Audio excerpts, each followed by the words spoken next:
dan sebuah buku kitab nasihat daripada Imam Syekh Ghazali. Ini saya saran tuan-tuan baca.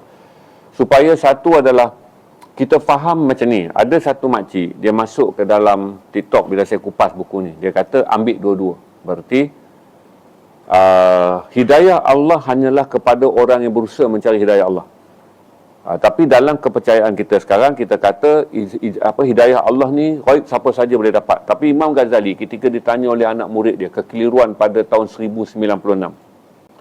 Bila tahun 1096, bila hidayah Allah tak dapat dijelaskan secara benar, maka ramai orang telah menjadikan hidayah Allah cheap sale to heaven. Jualan murah ke syurga. Maka Imam Ghazali sedar ada satu penyelewengan kefahaman tentang hidayah Allah, hinggalah orang kata pelacur boleh masuk syurga dengan hidayah Allah, pemabuk boleh masuk syurga dengan hidayah Allah. Kemudian siapa saja melakukan dosa, insya-Allah dia boleh dapat hidayah Allah. Hinggalah hidayah Allah telah disalahfahami. Maka Imam Ghazali telah menyampaikan satu syarah dia kepada para ulama pada tahun 1093, iaitu jangan persendakan hidayah Allah tanpa memahami dalam konsep bagaimana dia dihujahkan dengan merujuk pada Al-Quran dan hadis. Kerana anak murid Imam Ghazali ni, seorang imam hebat juga daripada Empire Seljuk pada tahun 1093, datang dan bertanya pada Imam Ghazali.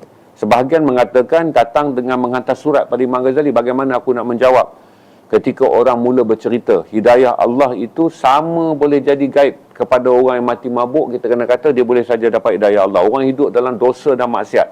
Maka Imam Ghazali telah menulis penjelasan supaya hidayah Allah ni tak disalahfahami. Tapi makcik dekat TikTok tu kata percaya dua-dua.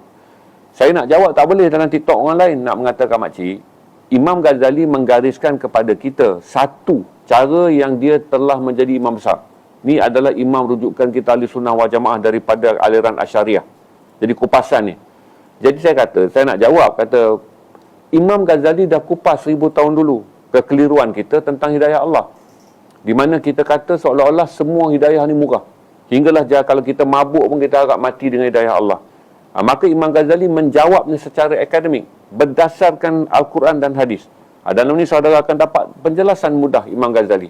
Apa itu dah ada hidayah? Mereka yang berdekat dengan mencari jalan Allah. Orang yang berusaha walaupun berada dalam keadaan jauh daripada Allah. Jadi dia dah cerita lingkungan hidayah Allah supaya kita tidak mempersendakan hidayah Allah hingga mengatakan, mana kamu tahu kalau pelacur itu mati tengah berzina pun dia dapat hidayah Allah. Kalau seorang lelaki sedang menunggang arak tiba-tiba mati kerana mabuk, dia boleh mendapat hidayah Allah. Jadi Imam Ghazali tak mahu hidayah Allah dipersendakan dengan menjadikan dia sebagai mitos dalam kepercayaan Islam. Maka Imam Ghazali menggariskan hidayah Allah pada sudut pandangan Al-Quran dan hadis, dengan tidak menjadikan orang Islam menjadikan hidayah Allah sebagai satu tafsiran sesuka hati. Ini buku ni jelas tentang bagaimana Imam Ghazali menjawab apa itu hidayah ataupun apa itu jalan ke syurga.